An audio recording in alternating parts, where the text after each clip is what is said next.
Maybe I'll try this one.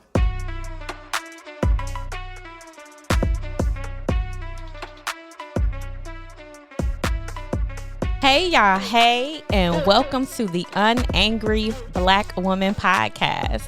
I am your host, the healing coach, Tiffany Fox. In this podcast, we're talking about real things with real people, and we're doing it all the way real, right? So my guest today is Rodney Slade, my brother from another mother. His wife is my best friend, y'all. And so people always ask me, how are you so close with your best friend's husband, right? And me and this guy have been rocking for years. And when I tell you it's my brother, I trust him with my life, my family. We do life. We do real life, right? No doubt. And so I definitely had to bring him on the show because I love and honor him so much and his opinion. Because we do life, y'all. So what you're getting is the real. So let me first allow you to introduce yourself. What you want the people to know about? Hey, my name is Rodney. It's an honor to be here. I love, chopping it up with you. The conversations, they're great. You help me to see a different side of it because sometimes I feel like my opinion is the only opinion, and when you chime in, it helps me to understand that it's more than one way to a destination. Okay. All right. I love you. I love you more. So we're going to get into this thing. And so let me give you a little backstory. So if you heard episode 1, we, me and my man, we dug deep when it came to Kirk Franklin. And so we unpacked that thing and we talked about a lot of topics. And so I don't want to necessarily go back over the documentary, but I do want to pull some nuggets to help our conversation today. So first of all, were you able to see Father's Day? I was able to see Father's Day, but being totally 100 about it. Okay. I couldn't watch it all. Okay. Okay. Okay. I couldn't watch it all. I got very, very emotional about the whole thing.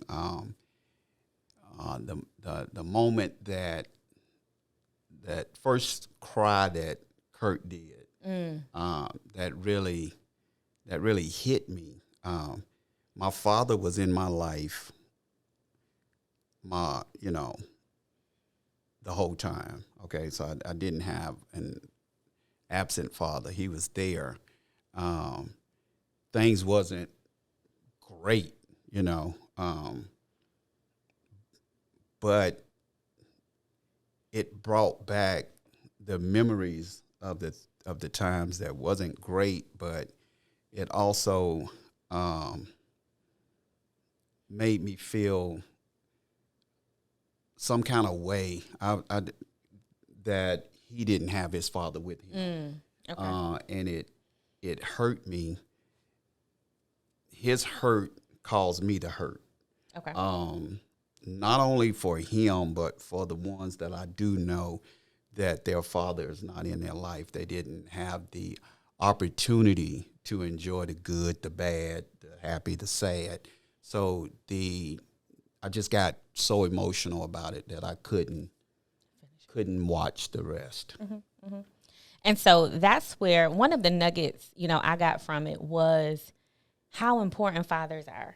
And I know fathers are important. I'm a daddy's girl. My dad raised us as a single father. So I know firsthand the importance. But this one hit different. And what it showed me was, fathers really give you an identity, right? And so they really shape who you are. They let you know who you are. They validate and confirm who you are. And so I wanted to lend this episode to talk about identity, male identity, fatherhood. How does the male play a role in identity, or what identity issues do men have? Period. And so, we hear, a lot from the women's point of view. And so I love to create and curate safe spaces.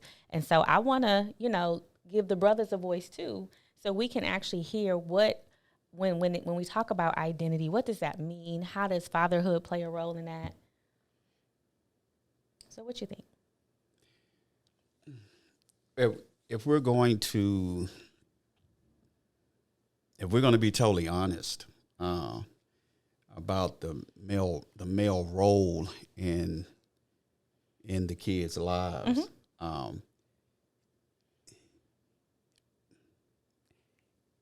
they have to be able to have that role. Okay. Okay. Especially when we speak about the father, the absent father, the father that is not in the household. I think some differences have to be set aside to still allow that father to be the father. Between the mother and father. Between the the mother, okay. the co-parenting part, yes. Because with when we think back on the Father's Day, I know you spoke about it before, but there were some things that took place between the mother and the father that caused the whole avalanche of situations that Kurt had to deal with. Right. You know what I mean? Right. And I think that sometimes the woman being the protector because the father is not there, or they're co-parenting, I think sometimes they could, and maybe this may open up a, we going there. can of worms. We going but there. I think sometimes the overprotection, okay, or feeling like you're doing the best for the child, okay, can be more damaging in the father and the child's relationship. So you first talked about, the father having, access to the child, is what I heard. Right. What if said mother, right, overprotective as we can be, I will admit that, feels like it's not safe, feel like we're opening up a can of disappointment after disappointment. The overprotection comes in a sense of I'm trying to protect his feelings from who this man is. Yeah. I'm cool with that. If that situation is solely looking out for the child and your feelings have been taken out of it. Okay. Because there's a reason you and dad is not you and dad are not together. Right. Okay. Right. So if you can set those feelings to the side and honestly say that there's a safety issue taking place, then I can totally understand. But still, we have to find a way to sew Pops back into the fabric of that relationship, so that the child can be familiar with dad, understand who Pops is, and as time goes on, maybe create their own opinion about their father. It's some rough waters to navigate It through. is. Seriously, it is. But you have to be able to navigate through those waters because these kids are. Some of these kids are turning out to be train wrecks without that father's touch, without him being in their lives. Now I understand that some pops, some dads, they're not. It's no big deal. Some dads are, looking at their children, looking at their kids as bills, child support payments and things like that. And I can't wait to get off of that in their mind, But for those that are genuinely trying, there has to be a common ground. There has to be something that takes place to allow that father to be a part of that child's life, outside of mom's,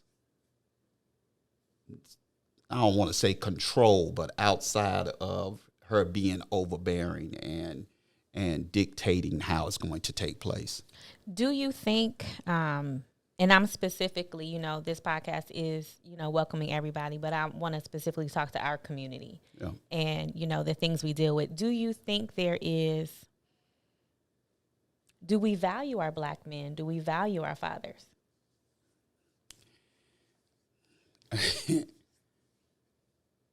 Well, I mean, if you ask Belks and Dillards, no.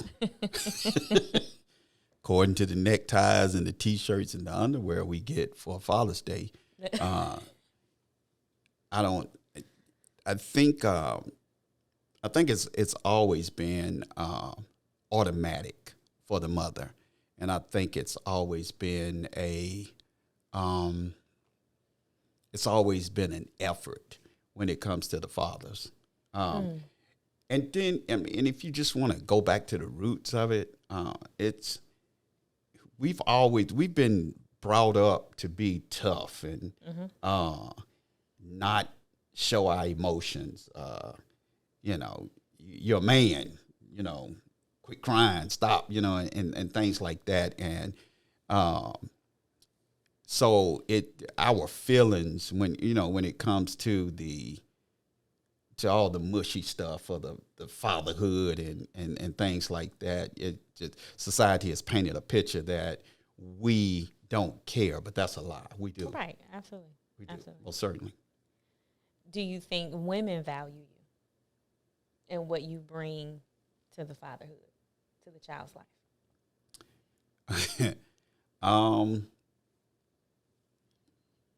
I think when it's good, it's good. I think I would be.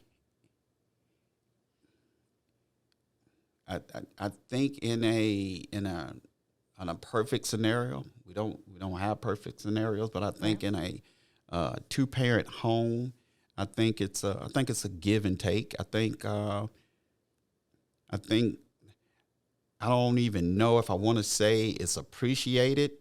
It's just automatic. It's like, when a father is doing what they're supposed to do, you're doing what you're supposed to do. It's not something that we're not often patted on our back or recognized for doing what society says we're supposed to be doing. Okay, it's not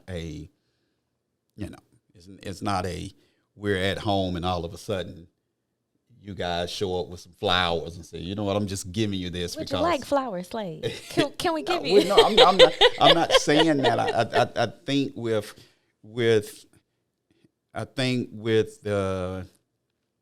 once again we go back to the way that people say we're supposed to be. We're supposed to just be, almost like robots. Like, we don't show feelings and a man does this and a man does that, and it's just not laid out to where we're supposed to be these emotional type people that really need all of these accolades and things saying that you did a good job. Right. It's just not what's happening. That was the one thing that I loved about Kurt, was he was so vulnerable. And it was in real time. And so I think a lot of people needed to see a man being vulnerable, emotional in real time, because we do think you robots. We do think everything is logic. And because we're not used to, in our community, we're not used to a man showing his feelings. I think the feeling that we see first on the surface is anger or nonchalant, right? And so we're not used to men processing feelings, talking about, seeing. Most of y'all, isolate and go into your hole, your corner, and then y'all come out looking like everything is good. So we're not used to that. So I was glad that he put that out there, because I know so many people needed to see that. We had a question on the floor. All right. So the question on the floor is he wants us to deal with the ready-made man and ready-made woman coming to the table in a relationship feeling like ready-made. And so I'll go first, because that was a term that I used forever. So let me unpack it. So being raised by my father, I saw my father as a father, right? So I'm a kid looking at her father, pay all the bills, raise the girls, do it from scratch. When we got with my father, I was 10. My father didn't know how to do hair. He didn't know how to cook. So our dinner was bologna sandwiches and Hungry Men. And so to watch this man take us, at a time where he wasn't sure, what to do, but he knew he had to step up and make it happen for us. We went to Catholic school and, we got our hair done and he did all the things. He just had one rule: on Thursday nights was his night, right? So that was his time with his boys or whatever. Watching my dad do that from 10 up until the time I'm grown, it was nothing that my father couldn't do. And so I thought that was the man. I thought that my husband was going to come in and do exactly what my dad did. Now, is my dad perfect? Absolutely not. But did my dad handle his business? Was both of his daughters, amazing women? Yes, we are. But I thought that that's what my husband would look like. And so dating, I had this invisible bar, and I'm comparing these men to my dad. Oh, you ain't ready. Oh, you can't do that. Oh, you ain't ready. Because I thought men come ready-made. Or looking at older men, in particular, my pastor, I was like, oh, yeah, ready-made, right? They come ready. And I thought it was like a light switch. You're deciding to do this. Not that you have to be groomed into it. Not that there has to be grace. Not that seeds have to be planted in water. I thought that black men, you just decide and then you make it happen. Did that hurt my relationship? It did, because I had the invisible bar of this ready-made man, and I didn't give men grace. I wasn't patient. You laughing like you know something.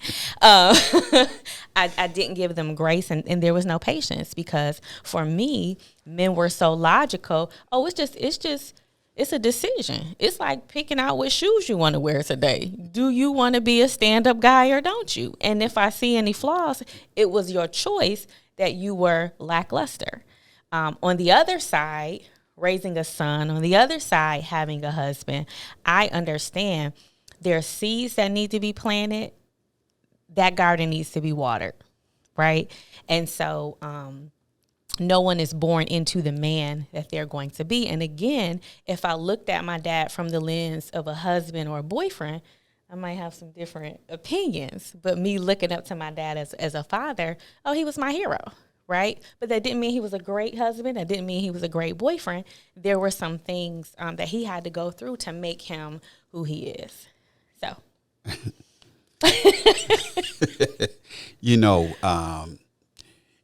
You spoke about ready-made men.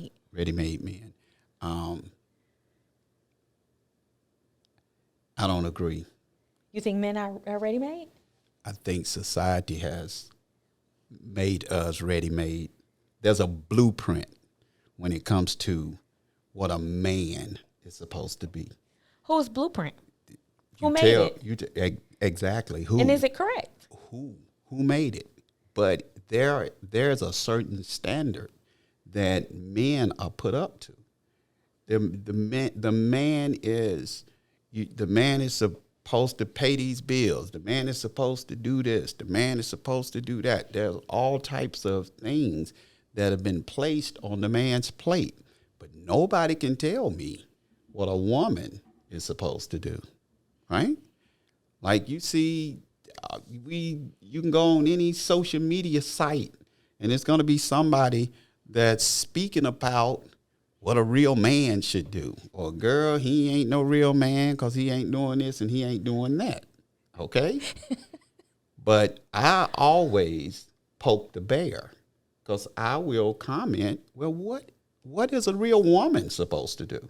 What are you supposed to do? Okay, we can say, well, the man is supposed to pay the bills. The man is supposed to make sure the home is safe. The man is supposed to do this. It's a laundry list of things that the man is supposed to do. But as soon as I place on the table, well, the woman is supposed to make sure that I have a meal ready for me when I get home. The woman is going to say, well, I worked all day. And I had to come home and take care of the kids. And I had to do this and I had to do that. And it's 1,000 things that the woman had to do. The reason why she can't be a real woman. Okay? But a man cannot use not one single excuse to why he can't be a real man. We don't have that luxury. Okay? So I applaud your pops for doing what he did. I love that Negro. I really do. I love him too. I applaud him for that. Okay? But that's just not, I'm not going to say it's not repeated because I think men will step up to the plate and do what they're supposed to do. Okay? But in society's eyes, your dad is, he just did what he's supposed to do. Just did what he's supposed to do. No he extras. ain't did nothing worthy of being saluted or anything like that, because that's what a real man does. That's what a real man does.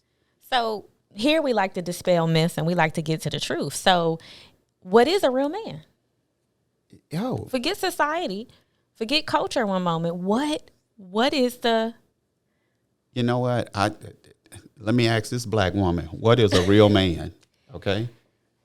I mean, for me, because I can't say real and not real, right? I can't say a piss poor man, right? Because again, my measurement or my looking glass of a man, it doesn't change, but it grows every day. Watching, first of all, when you have a son, it changed for me. I had a daughter, and I knew the type of man I would want her to bring home, right? But the type of man I want my son to be, it changes. How I see my husband interact with my son and how, our marriage goes, it changes for me. Like, he shows up and he shows me a different side every day. And so I could say, okay, well, this is this. Or I think starting out, it's paying the bills, it's being a provider. But I don't believe in quote unquote gender roles. I believe, just me, I believe that there are seasons. And so if this is his season to provide, then it's his season to provide. Next season, he may want to go to school. Next season, he may be sick. Next season, he may be a millionaire. So I don't always think the providing or paying of the bills, let me say that, is the only thing that quote unquote defines a man for me. But I think the provider part is he brings that balance and that stability to the table. When it was just me and my daughter as a single mom, we went through, right? We had each other's heads. But when my husband came into the picture, he was able to smooth that thing out. I think you all provide balance. I'm a perfectionist. I got, high anxiety. I want things to be a certain way. And my husband like, hey, did you stop and smell the roses today? It's okay. So I think providing just isn't money, but it's providing that balance, that peace, that stability, that thing that we lack, that logic sometimes, because we all emotional, right? And that's not a jab, but that's how we were made. You guys are more logical, we're more relational. And so for me, it changes because I see a different side of a man every day. So there's no quote unquote real man, but I think every woman has to define what type of man they want. What type of man they want their son to be, what type of man they want their husband to be. So what may work for you may not work for me, and vice versa. If it's my season to stay at home and cook your meals, then it's my season to do that. Does that mean that's forever and ever and ever? It might not be. I may have a podcast that blow up. We on the road. I can't cook. The chef got to cook. You know what I'm saying? So it changes for me every day. Now, when people aren't handling their business or they're not being the father that they could be, or they're not reaching their potential of what they could be, then I can talk about potential. But it's not necessarily a real man or a real woman thing. Not for me anymore. Not anymore. Not anymore. Okay. Not anymore. So that ready-made myth is gone. It's still a lot out there that feels like there is. That's why we're talking about it. Yeah. Yeah, a absolutely. two-way street, yes. So let's talk about your relationship with your son, because you're a hell of a dad. Thank you. Salute. I appreciate it. Tell me, how were you intentional with that? Did that happen by accident? Did you wake up one day? Like, how did that come to be? With me, it was, I think it was everything that I felt like I didn't have with my dad. Okay. Once again, my pops was there, but he was just there. Okay. And we're talking about, another generation. Okay. We have to understand that a lot of times a person can't give you what they don't have, right? I agree. So if that wasn't given to my dad, then I really can't expect him to be able to give me those things. And because the way that I was being raised, I didn't know that I needed those things. I didn't know that I was missing out on anything. It just is what it is. You know what I mean? And one day I remember, because it used to get wild in my house. I'm telling you, man. Mom, Dad, they fought like cats and dogs, right? I mean, sometimes my mama would win, sometimes my dad would win, but it was fight night, okay? And I could remember one situation, and I'm 56. I'm not 55. I'm one of them. I'm in my 50s. I can remember I'm 50-something. 50-something. I can remember one situation where my dad had came home, and this was, believe me, back in the 70s. This was what was happening. It was a lot of wife and husband beating going on. Okay. You ask your grandma or whoever, they'll tell you, yeah, he hit me 2 or 3 times, but not 2 or 3. but yeah, 2 or 3 times he hit me. But some man is better than no man. We'll talk about that in a different podcast. Oh yeah. But I remember my dad came into the room, and him and Mom, they started fighting, right? And Mom, she was holding her own for a minute, but she slipped. She fell off into the closet, right? And Pop just got on her. He was giving her 1-2. He was giving her the business. But this is what happened, man. My mother, she gave up, okay? And she was making this noise, this whimpering noise. Like every time she would take a hit, she would go, just like that. And I'm a little boy, and years went by, and I'm driving in the car, and I'm telling you, every time I tell this story, I get choked up. Yeah. But years went by, and I'm driving in the car, and on the radio, I heard that noise. And it just brought tears to my eyes, because I could remember my mother being helpless, right? That noise triggered something in me, It let me know that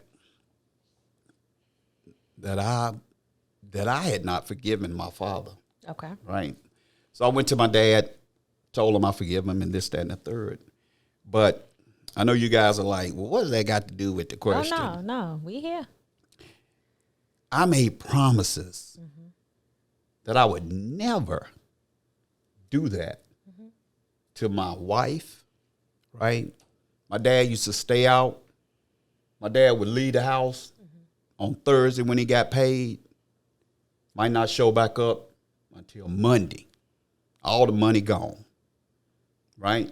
And I can remember wondering, where's my dad? God, I wish Pop was home, right? And I made a promise. My kids would never wonder where I was at, ever. There was times that we didn't have food. My mother would go up and down the road to our neighbors, right? Back then, people helped each other, wow, right? shaker. Community was community. Yep. She would go up and down the road, and they would give us food. I promised my kids would never be without, ever. And so as I got older, I never had any intentions to have kids. Oh, really. Okay. Because of my childhood, I was like, I never want kids, right? But both of them are the greatest things that ever happened to me, But those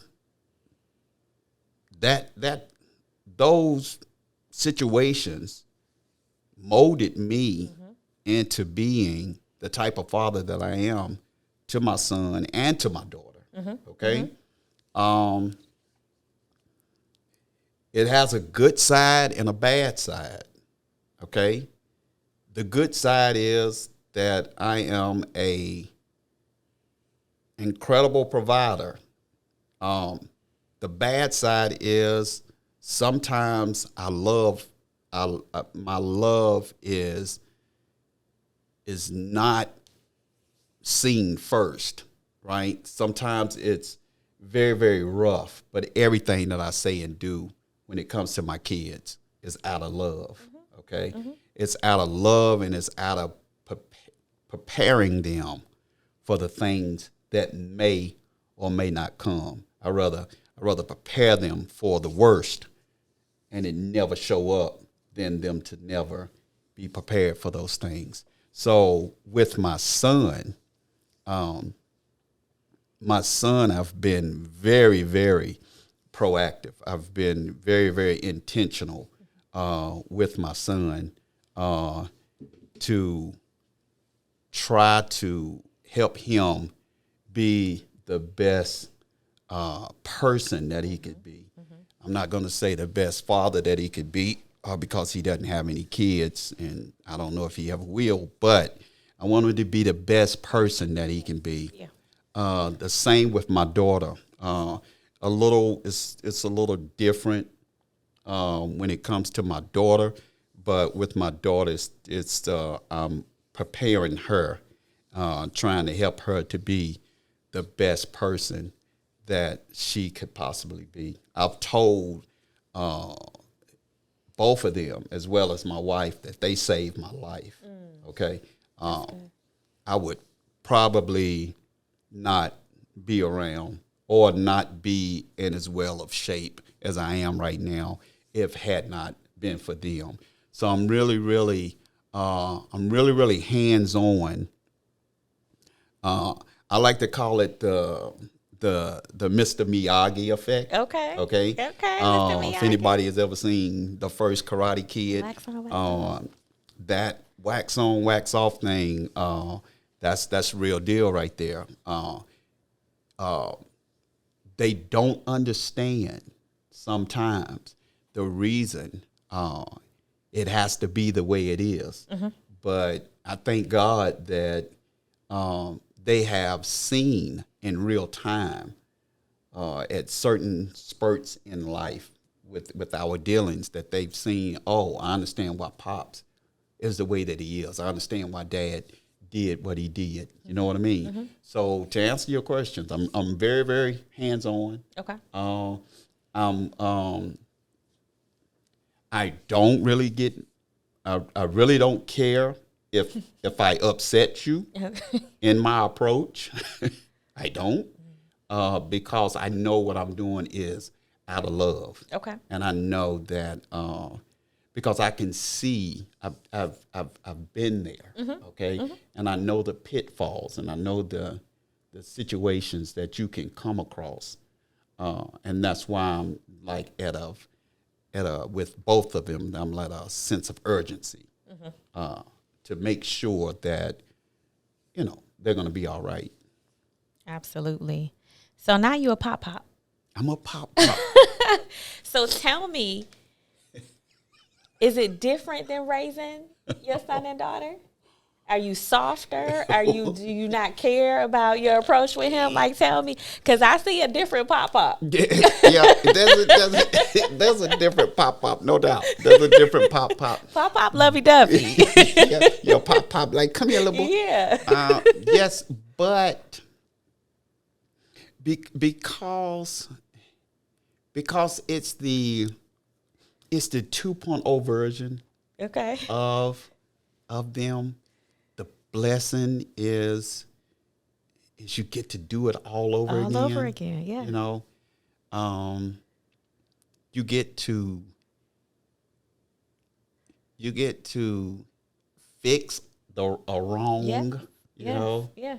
uh, and being totally honest with yourself, you can be even better. Okay. I think, am I as tough on my doodle bug? I'm very stern. Okay. I want him to be, everything he can be as well. I want him to understand, most certainly understand right from wrong. I want him to understand the consequences of going left. So not as tough. You know what I mean? Does he get away with more? Most certainly. And there's a level of spoiling that's taking place with him, with the grandkids. That, but you know what I realized though, spoiling my grandkids or spoiling my grandchild is spoiling the mother as well. Oh, okay, yeah. It takes away from something that she has to spend her money on. Okay, you understand? Oh, yeah. That's my excuse. Okay. You're helping the kid out. I got you. I'm helping her out. So for me, what you said resonated with me because I think my motherhood was shaped from not being raised by my mom. And so it came from a place of lack. And so I didn't know really what a mother was, but I just knew I couldn't fail at it. And I knew that it was an experiment. So I think, I know. And shout out to my daughter who's probably listening. I over-mothered, right? It didn't take all of that, but I didn't have a blueprint. I didn't have anyone to say, hey, you don't have to go, you don't have to, back up. And so I'm not so my grandkids going to call me Duchess. So I'm not a Duchess yet, right? But I have a son and they're 15 years apart. You laughing at Duchess? I don't look like a Duchess? No. So my kids are 15 years apart. So that feeling that you feel with Doodlebug, that you get to do it different this time. And my daughter reminds us all the time, like, I would have never gotten away. It didn't take all that. And he's a different kid. And so I felt everything you said. And so raising a younger child is different. And I'm doing it different. Also, I got help this time. And so having that balance in the house is different. I love it. And so, I didn't even understand that like single parenting was not how things are supposed to be. It was just you in survival. You got to do what you got to do. But having that balance, like you said, I definitely appreciate it. And I'm gonna give my husband some flowers tomorrow. Thank you for that. Do that, please. Yes, because, yes. I appreciate it because the struggle is real. But you know what? What I told. And I had to tell my daughter this, okay, because she would remind me of the discipline that she dealt with that my son didn't have to deal with. I mean, because I think they're about 3 years apart. Okay. Hey, listen, guys, when you get 50-something, everything becomes blurry, your eyesight, your memory, everything. 50-something. They may be 3 years apart. We don't know. Yeah, I know they're not twins. Right. But they remind me, she reminds me that Tyler gets away with things that she didn't get away with. And I have to let them know, listen, I'm not perfect, okay? You were the first, all right? So I fathered different. Yeah. You're the first. Once again, there's no blueprint. No blueprint. Right? We figuring this out as we go. Exactly. I'm in uncharted waters. So I'm doing the best I can with you. But when I saw my faults, my mistakes, okay, right. I fixed it up on this side of it. You know what I'm saying? So don't be so hard on me. Right. Right. I operated out of love with you. I'm operating out of love with him. But you need to understand as well. I'm going at him in a certain way that I didn't go at you. Right. You know what I mean? It's there's a give and take in this thing. It you is. know. It is.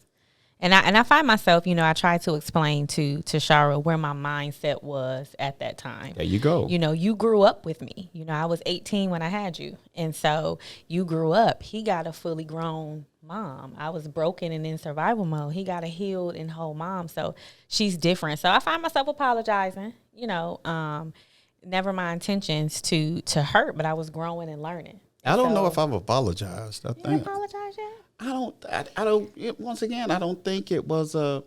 I don't know if it was a apologizing moment.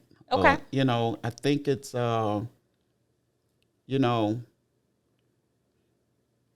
it was one of those moments of, what, I see your point. Mm-hmm. I do, but I still need you to understand how and why. Mm-hmm. Okay. Absolutely. By you now having a child, if you have another one, you'll understand why I'm coming from. Right, because right. this, this first time in, Yeah. but everything was done out of love. Oh yeah. No doubt. And before we close up, this is a great show. I don't want to end. Oh. Before we close up, what would you tell the young man who is struggling with identity? Society is telling them, this is what a real man is. This is what it should be. You should make this. You should drive this. You should have this. So what would you tell the young man who's struggling with identity? Real simple.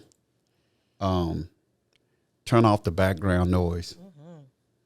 Turn the background noise off. You have to first understand the warfare that's taking place right now. Okay. When we start speaking about social media, commercials, music, there's so many things that is competing for your attention. There's so many things that's trying to tell you who you are. Okay. And you're signing on to all of those things. Okay. When it comes to the clothes, when it comes to the way you wear the clothes, the way you talk, you're finding yourself subconsciously signing up to all of these things. But what you have to do is just be honest with yourself, right? If you're scared, you're scared. If you are, and don't get me wrong, if you're a coward, right? Just, you're able to better identify with yourself when you're honest with yourself. Mm-hmm.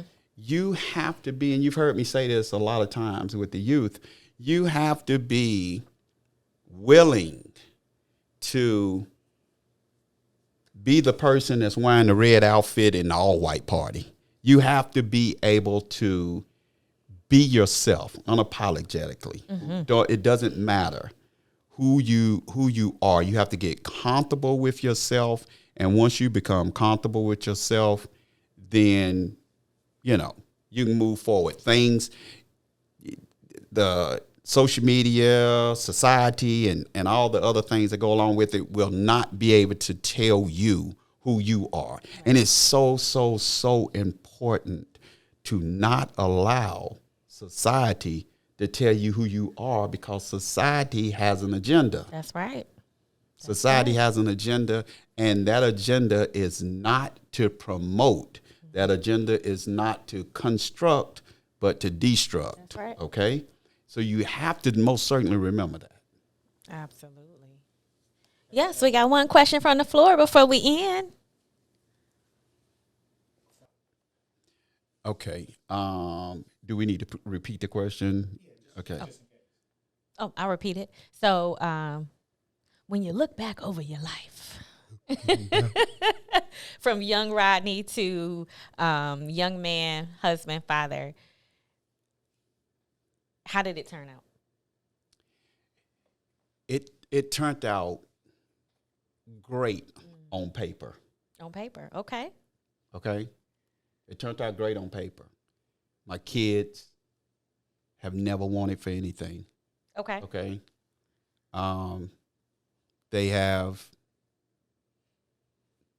They've been to Paris. Matter of fact, they had passports before I did. Okay.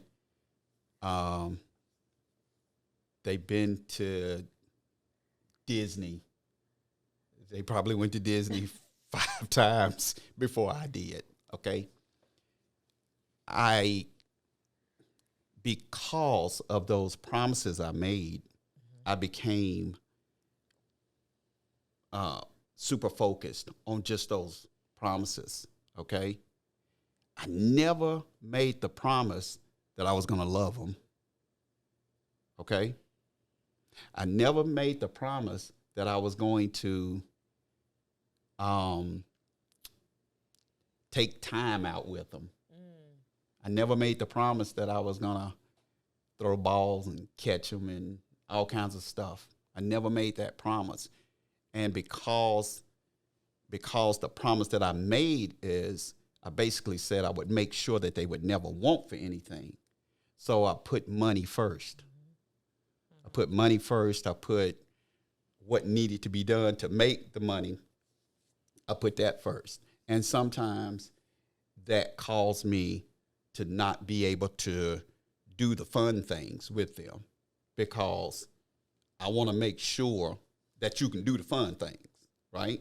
Because the fun things is coming out of my wallet, right? So I want to make sure that you could do that. So if I could tell young Rodney one thing, I would tell him to add that into the promise, okay? I would promise myself that I would take time out with them, because it caused kind of sort of a strain, especially with my daughter, okay? But now I do daughter-father vacations, okay? Would have been great to do them years ago, but I still have the opportunity to do it now, okay? So to answer that question, I would probably include that. But you're just not thinking about that, because at the time, to my defense, at the time, those were the things that I felt that I needed. Oh, yeah. Okay? Because love was not, I never heard I love you as a child. Never. Never heard I love you as a child. And that in itself, early in life, that wasn't no big deal. I can't miss what I never had. I didn't think I needed that. You know what I mean? So, but that went on with relationships, and things of that nature. I couldn't love. Girl, I like you a lot. Little mama. What you talking about? Shouty. Love. Shouty. What she talking about love. Girl, I love you for you to shut up, But I didn't, because I didn't hear those things. That was a foreign language. Right? There was no hugs in my house. Okay? And it took an effort for me to start telling my mother, I love you. It took an effort to tell my father, I love you. Took an effort to tell my sister, my brother, because it was foreign language. We didn't hear it, okay? And so it was like, it's just, in my house, it was like, I fed you, didn't I? Right. I'm talking about when I was young. Yeah. Well, I fed you, that mean I love you. You know what I mean? It was just a given, right? Right.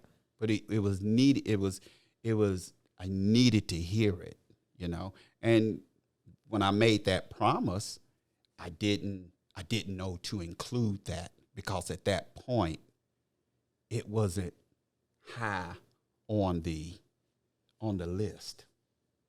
I don't even think it made the list. It's funny you said that. I was watching something the other day, and a man on a podcast, I can't call his name right now, but he said, you know, the lifespan of a male, he said you're a baby, and so you yearn for love and attention. And then as a male, you act out for love and attention. But as a grown man, you're able to give love and attention. And so when you were saying that resonated with me, because it's a lot. We come from a place of lack or wanting to right the wrongs of our parents. And so we either become them or we are complete opposite. Exactly. But we never take the time to stop and think about, what does my family need from me? Right. Because I'm providing, I'm doing what I know how to do, right? We ain't hungry, we ain't cold, right. But what do they need? And so in this stage of life, that's important to me because I would work and I would do and I would do. And I remember asking my family, I said, hey, I have a flexible schedule so that I can be here and I can be at the game and I can go to the movies. Would you prefer I work a 9 to 5 like everybody else? And they said yes. Because at least when you're away, you can work. And when you're here, we have your full attention. Because when you're here, you're not really here. I said, dang, right? So again, I'm loving from a place where I think you want to be loved versus where you need to be loved. And I think, in our community, we need to have those conversations. Like, what do you need? And can I give that to you? Right? Well, thank you so much for tuning in to today's episode of the Unangry Black Woman podcast. We hope you enjoyed our discussion. To my guest, my brother, thank you so much. You add value to the room. Thank you. Thank you so much. I hope you all found the conversation informative and enlightening. Remember, the conversation does not have to end here. You can follow us on social media. We're Tiffany Fox Inc. on Facebook, Instagram, and LinkedIn. We would love to hear from you on some of the topics that you want us to discuss. We'll be back with another episode real soon. Again, follow us on social media. And again, thanks for being part of our community, and we'll see you soon. Be great.